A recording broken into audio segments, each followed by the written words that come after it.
ressoa um sino. E na penumbra de uma capela iluminada por velas, uma mulher se ajoelha sozinha em Roma. É o ano de 1370, apenas 3 anos antes de sua morte. Ela passou décadas recebendo visões. Cristo, a Virgem, anjos, até demônios. Mas esta noite não será como as outras. Naquela noite ela verá algo que a fará chorar até o amanhecer. Algo tão inquietante que quando ela o ditar ao confessor na manhã seguinte, as mãos dele tremerão enquanto escreve. Não é uma história para curiosos. É um aviso que toca o nervo mais sensível da vida espiritual: a confissão. Porque o que esta mulher contempla revela uma possibilidade aterradora. A possibilidade de que certos pecados possam sobreviver a uma confissão. Sim, entrar em um confessionário, dizer os pecados em voz alta, ouvir a absolução e sair, ainda culpado. Não porque o sacerdote tenha falhado, não porque Deus tenha se negado, mas por algo que acontece dentro de você, ou por algo que não acontece dentro de você. E é isso que torna esta revelação um golpe direto no coração. A ameaça não está fora, está na intenção com que alguém se ajoelha. A mulher se chama Brígida da Suécia, e o que ela viu naquela noite não se apresenta como uma suposição piedosa, mas como uma cena concreta, uma alma diante de um tribunal divino, convencida de ter cumprido, convencida de ter feito o que era certo. E, no entanto, descobrindo tarde demais que sua confissão era uma casca vazia.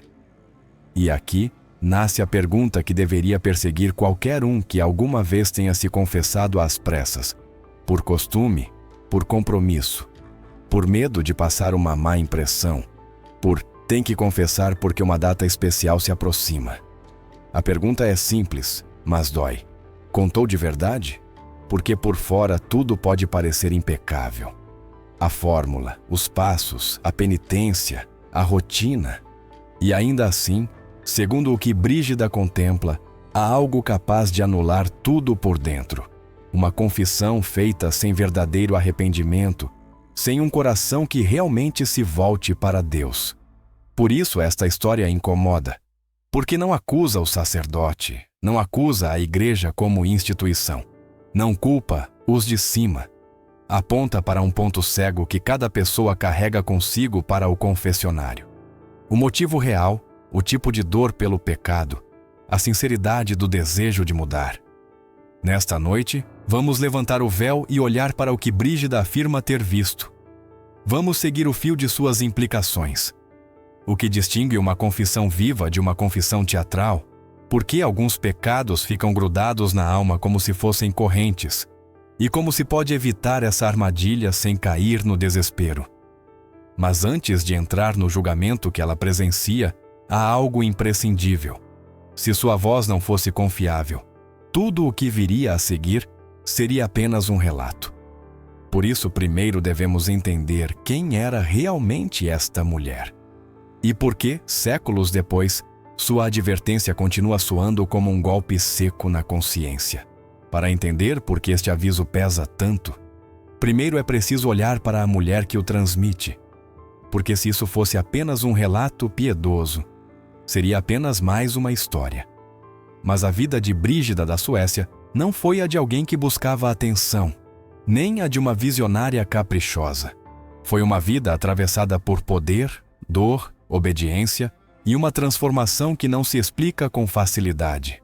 Brígida nasceu por volta do ano 1303 na Suécia, em uma família situada no topo da sociedade. O texto recorda que seu pai era governador, um dos homens mais poderosos de seu meio. Ou seja, Brígida cresceu cercada de riqueza, influência e conforto. O normal seria que aquela menina se acostumasse com a segurança do mundo e vivesse para conservá-la. E, no entanto, embora não a tenha rejeitado de imediato, seu caminho acabou seguindo outra direção. Sua rota rumo ao que viria a ser não foi reta. Foi estranha, sinuosa e, sobretudo, marcada por experiências que quebrariam a maioria das pessoas. E aí aparece uma cena decisiva. Com apenas 7 anos, ela teve sua primeira visão. Foi-lhe mostrado Cristo crucificado, e a frase que fica gravada na memória é aterradora por sua simplicidade. Aqueles que desprezam meu amor ainda me ferem. Imagine essa idade. Imagine ver isso. O que algo assim faz no interior de uma criança? Deixa-a traumatizada ou a muda para sempre? No relato, Brígida não fica destruída. Fica transformada. Sua família não a tirou do mundo. A vida seguiu seu curso e Brígida entrou em um casamento. Casou-se com Ulf, mas o que aconteceu dentro dessa união não era o habitual. Brígida e Ulf fizeram um voto privado. Viveriam como irmão e irmã durante os primeiros anos, permanecendo castos. Depois, com o tempo, viveram como marido e mulher e tiveram 8 filhos. Menciona-se inclusive que uma de suas filhas, Catarina, também seria canonizada. Esta combinação, vida familiar real e uma intensidade espiritual incomum, faz parte do peso do testemunho. Ela não fala de um pedestal irreal, mas de uma existência completa, com carne e responsabilidades. Com os anos, suas visões aumentaram. Cristo falava com ela sobre o estado da igreja, confiava-lhe mensagens dirigidas a clérigos e reis. E o texto deixa claro que ela viu o céu, o inferno e também julgamentos de almas. Mas aqui vem o ponto decisivo para a credibilidade. Não se pede para acreditar por acreditar. Insiste-se que o que aconteceu depois está confirmado por múltiplos testemunhos independentes. Disse que homens de alta reputação, estudiosos, teólogos e sacerdotes a examinaram com rigor. Interrogaram-na. Testaram suas revelações. Compararam-nas com a Escritura e com o ensinamento da Igreja. Buscaram sinais de engano, inclusive de influência demoníaca. E, segundo o próprio texto, suas conclusões foram claras. Sua teologia se alinhava com a doutrina estabelecida. Além disso, sua vida pessoal mostrava frutos concretos de santidade, humildade, paciência, coragem, desinteresse. Não era apenas dizer coisas, era vivê-las. Também se recorda que seu marido a apoiou completamente e que juntos peregrinaram a Santiago de Compostela, na Espanha. E então, nessa transição, surge um gesto forte. Ela vestiu-se com lã cinza áspera e começou a viver como penitente. Por isso, quando o relato menciona que ela foi canonizada em 1391 pelo Papa Bonifácio IX e que em 1999 João Paulo II a nomeou copadroeira da Europa, o ponto não é decorar sua história com títulos. O ponto é este. A Igreja afirmou repetidamente sua autenticidade ao longo de séculos. E se é assim, então o que ela relata sobre a confissão não pode ser tratado como uma anedota confortável. Agora a pergunta é para você. Se uma mulher com essa vida, examinada desse modo, diz que viu um julgamento que desmascara confissões vazias, você se atreve a olhar de frente para o que vem a seguir? A partir daqui, o relato entra no núcleo da visão. Brígida diz que lhe foi mostrado um julgamento. Não uma metáfora vaga, mas uma cena nítida, como se ela fosse empurrada a olhar para o que a maioria preferiria não ver. Uma alma estava de pé diante do tribunal divino. E o mais inquietante é que, segundo a descrição, não se tratava de alguém abertamente ímpio. Era uma alma que, durante a vida, tinha sido religiosa. Ia à missa, recebia os sacramentos, confessava-se com regularidade. À primeira vista, qualquer um a chamaria de uma católica fiel. Mas algo estava torto. Então aparece junto à alma um acusador. Na linguagem simbólica medieval que Brígida utiliza, essa figura é descrita como um etíope. O texto insiste que não é uma designação racial, mas uma convenção artística da época para representar forças demoníacas, o que os iluminadores de manuscritos associavam à escuridão espiritual. E o demônio começa a falar. Não grita, não precisa exagerar. O que ele diz funciona como um bisturi, porque não acusa de pecados desconhecidos, mas da mentira mais perigosa. A mentira de acreditar que você já está salvo. O acusador declara que aquela alma confessou pecados durante toda a sua vida. Ano após ano, ajoelhou-se diante de sacerdotes e recitou suas transgressões. Recebeu absoluções repetidas vezes. Cumpriu penitências, cumpriu, por fora, tudo o que era exigido. E, no entanto, os pecados permaneciam. Tinham sobrevivido a cada confissão. Não porque o sacerdote se equivocou, não porque a fórmula estivesse incorreta, não porque Deus se negasse a perdoar. A causa, diz o acusador, estava no que faltava dentro da alma. Aqui vem o golpe. O demônio identifica o defeito fatal. Aquela alma confessava por medo, não por amor. Dizia os pecados para escapar do castigo, não porque lhe doesse ter ofendido a Deus. O rito exterior estava perfeitamente executado, mas a disposição interior era oca, como se alguém pronunciasse as palavras corretas sem que o coração estivesse realmente presente. E então, o texto formula uma revelação devastadora. A confissão sem verdadeira contrição não elimina o pecado. As palavras ditas no confessionário tornam-se sons sem peso. A absolvição pronunciada pelo sacerdote passa por cima de um coração fechado ao arrependimento real. A penitência feita depois torna-se um movimento vazio. E o pecado permanece exatamente onde estava, grudado na alma, esperando o julgamento. Brígida contempla a consequência. Aquela alma tinha acumulado uma vida inteira de pecados confessados, mas não perdoados. Cada um continuava registrado, cada um continuava exigindo justiça, cada um era como uma corrente que a puxava para a condenação. E na cena, a alma descobre a verdade de repente. A segurança falsa desmorona em um instante. Todos esses anos pensando que estava bem com Deus, todas essas confissões, toda essa paz aparente, destruída pela realidade eterna. Você consegue imaginar esse momento? Acreditar que leva uma vida correta, apoiar-se no hábito, na rotina, no eu já me confesso, e de repente ver que o que lhe dava tranquilidade era precisamente o que o estava adormecendo. Quantas vezes uma pessoa pode repetir um ato religioso e, sem se dar conta, transformá-lo em um costume sem alma? Mas a visão não para no medo. O próprio texto abre uma pergunta imediata que muda tudo, porque torna o assunto prático e pessoal. O que é exatamente a contrição? E como alguém pode saber se a tem? A visão torna-se prática quando Brígida, segundo o texto, não se limita a dizer faltou contrição, mas ilumina uma distinção que os teólogos medievais debatiam com enorme seriedade. Dois tipos de tristeza pelo pecado, duas dores que por fora podem parecer idênticas, mas que, diante do tribunal divino, jamais se confundem.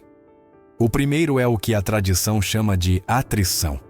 É esse arrependimento imperfeito que nasce sobretudo do medo. Você se confessa porque teme o castigo, porque o assusta a justiça de Deus, porque não quer se perder. O texto insiste em algo importante. A Igreja sempre ensinou que a atrição pode ser um ponto de partida válido. Pode levá-lo ao confessionário. Pode iniciar o caminho da conversão. Mas não é qualquer medo. Não é simplesmente o temor humano de sofrer. Tem que ser um medo sobrenatural, nascido da fé na justiça de Deus. E ainda assim, deve vir acompanhado, ao menos, de um início de amor. Algum movimento real do coração em direção a Ele. E aqui está o problema que a visão denuncia. Porque a alma julgada não tinha nem sequer isso. Sua lógica interior era fria e calculadora. Não quero sofrer, quero evitar as consequências. Não havia reconhecimento da bondade de Deus ofendida, nem dor por ter ferido o amor, nem uma volta autêntica para a misericórdia. Apenas autopreservação. Segundo o relato, esse vazio interior foi precisamente o que deixou os pecados grudados na alma, como se a confissão tivesse sido uma porta batida com os nós dos dedos, mas nunca aberta de verdade. O segundo tipo é a contrição. A contrição verdadeira, o que os teólogos chamam de contrição perfeita. Aqui o motor principal não é o medo, mas o amor. Você se confessa porque lhe dói ter ofendido a quem o ama. Porque reconhece a grandeza de Deus e, por contraste, a feiura do pecado. É uma dor que não apenas teme o inferno, mas detesta a separação. Não quer apenas livrar-se da pena, mas voltar ao amado. Por fora, a diferença pode parecer mínima. Duas pessoas se ajoelham. Ambas dizem os mesmos pecados. Ambas recebem a mesma absolução. Ambas cumprem a mesma penitência. Mas o texto afirma que uma sai perdoada e a outra sai exatamente como entrou. Como é possível? Porque, segundo a visão, o tribunal não olha apenas para esta lista de palavras pronunciadas. Examina a intenção. Examina o peso interior desse "me arrependo". E ali não há maquiagem que resista. Brígida, tal como registrado, mostra a força devastadora desta ideia. Você não pode enganar o tribunal. Pode ser que engane seu confessor. Pode ser que engane sua família. Pode ser que engane a si mesmo durante toda uma vida. Mas no julgamento, cada confissão é revisada. Cada uma é pesada. E a pergunta crava-se sem piedade. Você estava falando sério? Arrependeu-se de verdade? Ou estava apenas cumprindo tabela? Por isso o texto lança um abalo direto na consciência de qualquer um que tenha se confessado com leveza.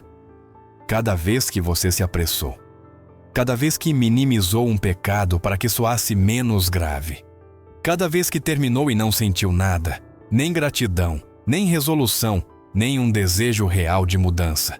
Foram confissões válidas ou esses pecados sobreviveram?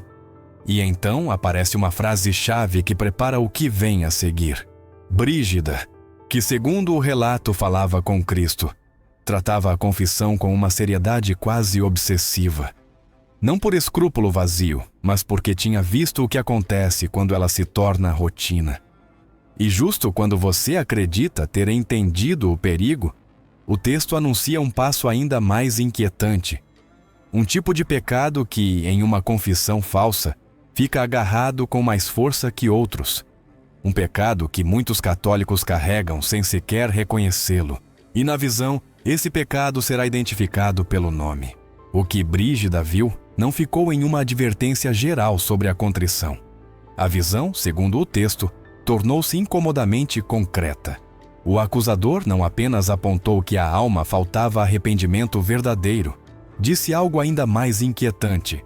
Há uma categoria de pecados que fica grudada com mais facilidade, quando a confissão é mecânica, quando se pronunciam palavras sem uma renúncia real.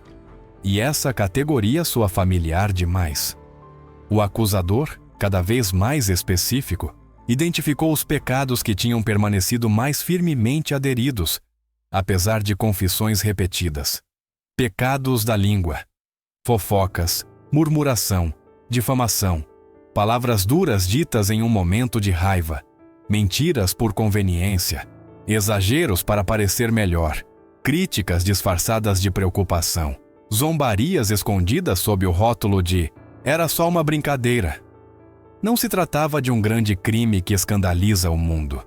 Eram palavras. E precisamente por isso, a alma tinha brincado com elas durante décadas, como se não importassem. O texto descreve o padrão com uma frieza que dá medo. Uma alma se ajoelhava, dizia algo como "falei mal do meu cônjuge" ou "critiquei meu vizinho", recebia a absolução e voltava para casa. E na semana seguinte repetia o mesmo. Confissão após confissão, a mesma roda. O pecado nomeado, mas não abandonado. O hábito reconhecido, mas não combatido.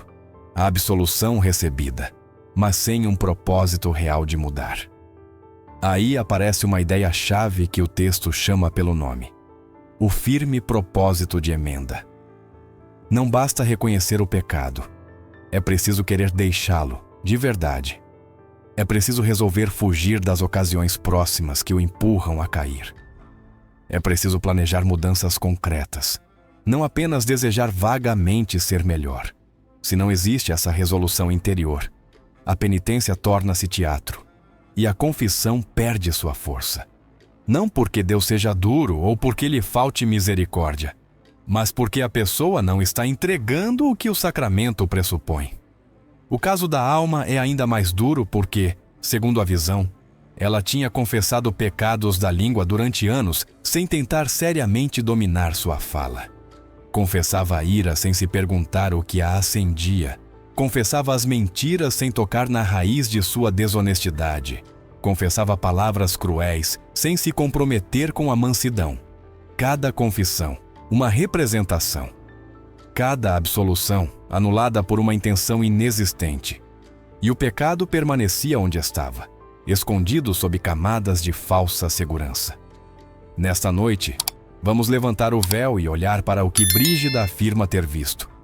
Vamos seguir o fio de suas implicações. O que distingue uma confissão viva de uma confissão teatral? Por que alguns pecados ficam grudados na alma como se fossem correntes? E como se pode evitar essa armadilha sem cair no desespero? Essa é a zona de perigo. É aí que os pecados sobrevivem. E os da língua são especialmente traiçoeiros porque parecem pequenos. Ninguém morreu. Nada foi roubado. Foram apenas palavras. Mas o texto insiste que as palavras podem condenar. O próprio Cristo advertiu que no julgamento se pedirá conta de cada palavra descuidada e que pelas palavras alguém pode ser justificado ou condenado. E, no entanto, o julgamento não terminou na acusação. A alma recebeu permissão para responder. E o que ela disse revela outra verdade inquietante sobre como se fabrica uma confissão falsa. Na cena do julgamento, segundo o texto, a alma não ficou muda. Quando o acusador terminou de enumerar confissões vazias e pecados que sobreviveram, a alma tentou se defender. E sua defesa é, talvez, o mais perigoso de tudo, porque não soa como uma blasfêmia. Soa como o que muita gente diz a si mesma para dormir em paz. A alma alegou. Primeiro, ignorância. Veio a dizer: eu não sabia que estava fazendo algo errado.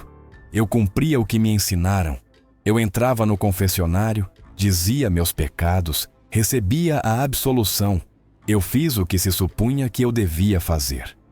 Em outras palavras, transformava a vida espiritual em uma lista de requisitos externos. Depois, usou o argumento da comparação. O texto mostra como a alma apontava indiretamente. Outros eram piores. Outros cometiam pecados mais graves. Eu, por outro lado, era decente. Eu não fiz as coisas terríveis que o mundo faz. Essa é uma armadilha clássica. Porque no julgamento não se mede sua alma contra a do vizinho. Mede-se diante da verdade de Deus. E essa verdade não se deixa subornar por estatísticas. E então apareceu o argumento mais sutil. O rito como garantia. A alma insistia no fato de que se confessou muitas vezes, que cumpriu penitências, que realizou boas obras. O texto deixa sentir a tensão. A alma pensava que tinha acumulado provas a seu favor, como se a salvação fosse um balanço contábil. Mas naquele tribunal, segundo o que Brígida contempla, a questão não era quantas vezes você se ajoelhou, mas o que aconteceu dentro de você quando o fez. Então o tribunal, ou a voz que governa a visão, expôs o ponto decisivo. Não bastava dizer pecados com a boca. Era preciso ter dor por ter ofendido a Deus e um desejo real de mudar. O acusador repetia com crueza. Confessava-se para se livrar do castigo, não por amor. Confessava-se para conservar uma aparência, não para converter o coração. Confessava-se com a intenção secreta de continuar igual. E essa intenção secreta era o veneno. O texto descreve algo estarrecedor. Uma por uma, as confissões da alma foram examinadas, não como uma massa, mas como atos concretos. E nessa revisão, revelou-se o mesmo padrão. Quando a alma falava de seu pecado, fazia-o sem detestá-lo. Narrava-o como quem informa um inconveniente. Não havia ruptura interior. Não havia renúncia. Não havia vergonha santa, apenas um gesto rápido para tirar aquilo de cima. Aqui, o relato insiste em um detalhe que parece pequeno, mas no julgamento pesa como chumbo. A alma, ao confessar, ocultava coisas. Nem sempre ocultava o pecado completamente, mas o maquiava. Alterava a gravidade, ajustava as palavras para sonar menos culpada. E às vezes fazia isso até diante de si mesma, sem reconhecer que estava se enganando. Não foi uma confissão transparente, mas uma confissão negociada. E segundo o texto, esta é uma das estratégias mais comuns do engano espiritual. Confessar o suficiente para sentir alívio, mas não o suficiente para ficar nu diante de Deus. Manter uma zona protegida, um canto onde o eu não se rende. E isso, na visão, é o que impede a graça de penetrar. Mas o julgamento não mostrava apenas um caso isolado. Quando a cena se abre, Brígida vê que não há uma única alma no tribunal. Há muitas. E o contraste entre elas, segundo o texto, rompe completamente a lógica humana sobre quem se salva e quem se perde. Quando a visão se amplia, o texto diz que Brígida contempla uma multidão de almas. E nesse momento, ocorre algo que desconcerta, porque o julgamento deixa de parecer um caso raro e se torna uma radiografia espiritual. Não se trata apenas de um indivíduo, mas de um padrão que pode se repetir em muitos. A cena, tal como descrita, mostra grupos claramente diferenciados. Um grupo aparece luminoso, sereno, como se a verdade não o esmagasse, mas o libertasse. Outro grupo aparece sombrio, carregado, condenado. E há um terceiro, um grupo misto, como se estivesse em um estado intermediário de purificação, sem a alegria plena do céu, mas sem o desespero da condenação. O texto sublinha que esta divisão não coincide com a fama que essas pessoas tiveram em vida. Não coincide com a reputação social. Não coincide com o que as pessoas teriam dito delas. E ali ocorre o contraste mais inquietante. Algumas almas que em vida tinham cometido pecados graves foram vistas salvas. Por quê? Porque, segundo o relato, arrependeram-se de verdade. Chegaram a detestar o pecado. Humilharam-se. Deixaram o orgulho ser quebrado. Talvez sua queda tenha sido grande, mas sua conversão foi real. No julgamento, sua confissão não foi um rito, foi um retorno. E a misericórdia, que é imensa quando encontra um coração rendido, as abraçou. Em contrapartida, outras almas que em vida pareciam corretas foram vistas condenadas. Não por um crime espetacular, mas por uma espiritualidade vazia, por um cristianismo de aparência, por uma confissão transformada em costume, por pecados pequenos que foram tolerados durante décadas, cobertos pelo hábito religioso, sem combate interior, sem contrição autêntica. O texto enfatiza o que mais dói aceitar. O inferno pode estar cheio de pessoas que se confessaram, não porque o sacramento falhe, mas porque o ser humano pode usá-lo como máscara. Pode ajoelhar-se sem se render. Pode pronunciar "me arrependo" sem se arrepender. Pode buscar o alívio psicológico sem buscar a Deus. E essa armadilha é tão sutil que a alma do julgamento nem sequer pensava estar em perigo. Essa é a tragédia. Sua tranquilidade era sua perdição. Então o texto volta a lançar a pergunta que mantém o espectador atento. Se o julgamento não é decidido pela imagem externa, que sinais reais existem? Como distinguir em sua vida uma confissão viva de uma confissão morta? Como saber se você está lutando contra um pecado habitual, ou se já se rendeu a ele e apenas o nomeia no confessionário para se sentir limpo? Aqui, o relato introduz outro elemento incômodo. Não apenas as almas foram examinadas, também apareceu a figura do confessor. Segundo o texto, a visão menciona confessores bons e confessores negligentes. Sacerdotes que guiavam com seriedade, ajudando as almas a fazer um exame profundo, a entender o arrependimento e a assumir mudanças concretas. E outros que, por pressa ou falta de zelo, não aprofundavam, não perguntavam, não exigiam clareza, deixando que a confissão se reduzisse a um trâmite. Mas o texto não utiliza isso como desculpa para a alma. Não transfere a responsabilidade. Menciona-o para mostrar que o problema pode ter dois lados: quem confessa e quem ouve. Ainda assim, a decisão final recai sobre o coração do penitente, porque ninguém pode se arrepender por você. Ninguém pode querer sua conversão mais do que você. Neste ponto, a visão deixa de ser apenas advertência e começa a soar como remédio. Porque após o golpe, o texto aponta um caminho para escapar dessa armadilha. Um exame sério, uma confissão feita com verdade. Oração antes e depois, e quando necessário. Até uma confissão geral que cure o passado e quebre o auto-engano. E então chega a parte final. O que fazer concretamente? Como viver esta mensagem sem cair no escrúpulo, sem perder a esperança, sem transformar a fé em medo?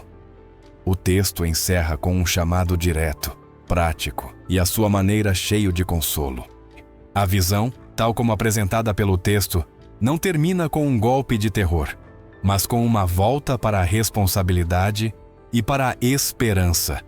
Porque se o objetivo fosse apenas assustar, seria uma história estéril. Mas o relato insiste que esta advertência existe para que o ouvinte desperte a tempo. Ainda em vida, ainda com margem para recomeçar.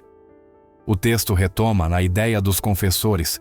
Fala de sacerdotes que acompanham bem, que ajudam a distinguir entre desculpas e arrependimento real, que não tratam a confissão como uma fila que deve ser despachada. E também menciona confessores negligentes, que por cansaço, rotina ou falta de zelo, não guiam, não aprofundam, não exigem clareza. No entanto, a conclusão não se torna uma acusação contra o clero, mas um chamado. O penitente não pode delegar sua consciência. Se o confessor não pergunta, você pode ser mais transparente. Se não o corrige, você pode buscar se formar. Se não o ajuda a fazer o exame, você pode se preparar melhor.